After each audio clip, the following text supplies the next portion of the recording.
Why does the world ignore the Syrians' ordeal?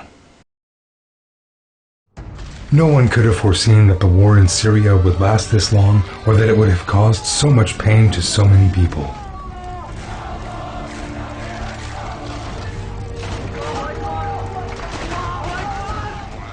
"200,000 people have lost their lives.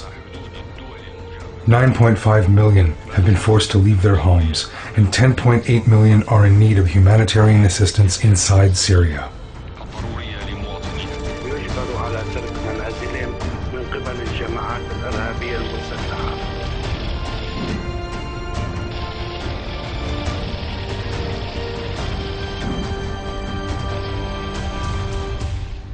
The nation has been so thoroughly destroyed, it is hard to say that there is even the semblance of a country left. There is only rubble and clashing forces shooting at each other from amongst the ruins." Since the start of the war, some 1.6 million Syrians fled to Turkey and were welcomed with admirable hospitality. In Turkey's high-standard refugee camps, the pain-stricken Syrians found some relief. However, there is only so much a single country can do, and the camps, and the funds, quickly became insufficient as the numbers of arrivals increased even further. The camps were only designed for 220,000 people, and the rest had no option but to make their way into metropolitan areas with hopes of finding some sort of shelter. These urban refugees face immense difficulties every day. Aynı yastığı paylaşıp uyuyorlar koyun koyuna. Tamam, barut ve kan kokusu yok havada. Silahların gürültüsü bölmüyor uykularını ama başlarını sokacak bir yuvaları da yok memlekete uzak bu topraklarda. Most of the time, these are families with vulnerable children and the elderly, and it doesn't matter if they were wealthy, respected families or lived in affluent neighborhoods before. They are now homeless, jobless, and without guidance. Many of them have turned to begging, and it is not an uncommon sight to see Syrians with their babies clinging to them, begging for money on Turkish streets. Turkey has spent $5.2 billion so far on Syrian refugees. Lebanon, Jordan, and Iraq are also struggling to deal with the refugee influx. But as these countries struggle with the consequences of the Syrian civil war, what is the rest of the world doing? Not very much. The Gulf countries didn't offer to take even a single refugee. Russia and China have also failed to offer any assistance. Except for Germany and Sweden, which accepted only 100,000 asylum applications, the EU has pledged to resettle only 0.17% of the total number of refugees.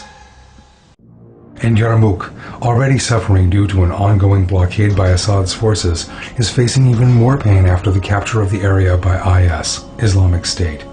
As a Palestinian refugee camp since 1957, the site had previously hosted 160,000 people, which has dropped to 18,000.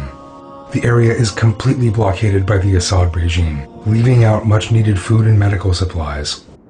Scores of people, including babies, died of hunger and cold last year, and the situation is called beyond inhumane by officials.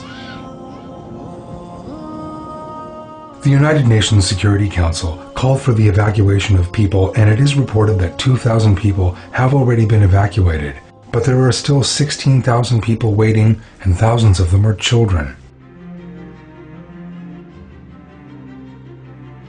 The world is once again being inexplicably indifferent to the ordeal of innocent civilians. But it wasn't like this when other disasters hit. For example, $9 billion was raised for the Haiti earthquake.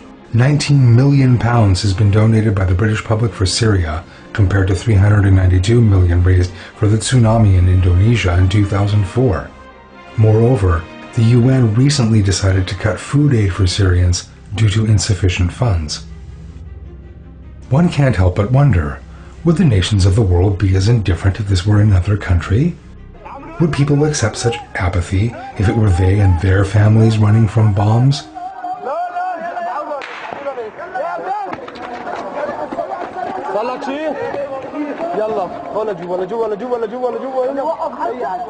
Or if it was their baby that was crying for food? Or if it was their families wandering around in a foreign country, trying to find shelter, a warm place, and something to eat?